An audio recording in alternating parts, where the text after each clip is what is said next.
10ാം class ഫലം വരുന്നതിന് മുമ്പ് നാട് വിട്ടു. വിദ്യാർത്ഥിക്ക് 9 A+ഉം 1 Aയും.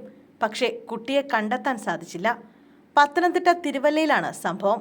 2 ആഴ്ച മുമ്പ് കാണാതായ കുട്ടിയെ കണ്ടെത്താൻ ക്രൈംബ്രാഞ്ച് അന്വേഷണം വേണമെന്നാണ് വീട്ടുകാരുടെ ആവശ്യം. SSLC പരീക്ഷാഫലം അറിയുന്നതിന് തലേദിവസമാണ് ഷൈൻ ജെയിംസ് വീട് വിട്ടിറങ്ങിയത്. തിരുവനന്തപുരം റെയിൽവേ സ്റ്റേഷനിൽ കുട്ടി എത്തിയതായി CCTV ദൃശ്യങ്ങളിൽ നിന്ന് വ്യക്തമായിരുന്നു. എന്നാൽ പിന്നീട് കുട്ടി എങ്ങോട്ട് പോയി എന്നത് സംബന്ധിച്ച് വ്യക്തതയില്ല. മുത്തശ്ശി തിരുവല്ല നഗരസഭ മുൻ കൗൺസിലർ പന്നിത്തടത്തിൽ KK സാറാമ്മയ്ക്കൊപ്പമാണ് കുട്ടി കഴിഞ്ഞിരുന്നത്. ഞാൻ പോവുകയാണ്, എന്നെ ആരും അന്വേഷിക്കരുത് എന്ന് കത്തെഴുതി വെച്ചാണ് കുട്ടി നാടുവിട്ടത്. കുട്ടിയെ കാണാതായ ദിവസം തന്നെ പരാതി നൽകിയെങ്കിലും 4ാം ദിവസം മാത്രമാണ് പ്രദേശത്തെ CCTV ദൃശ്യങ്ങൾ പോലീസ് പരിശോധിച്ചതെന്നും സാറാമ്മ ആരോപിച്ചു.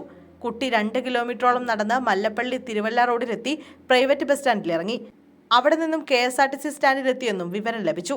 തുടർന്ന് ബസ്സിൽ തിരുവനന്തപുരം റെയിൽവേ സ്റ്റേഷനിൽ എത്തിയതായും CCTV ദൃശ്യങ്ങളിൽ നിന്ന് വ്യക്തമാണ്.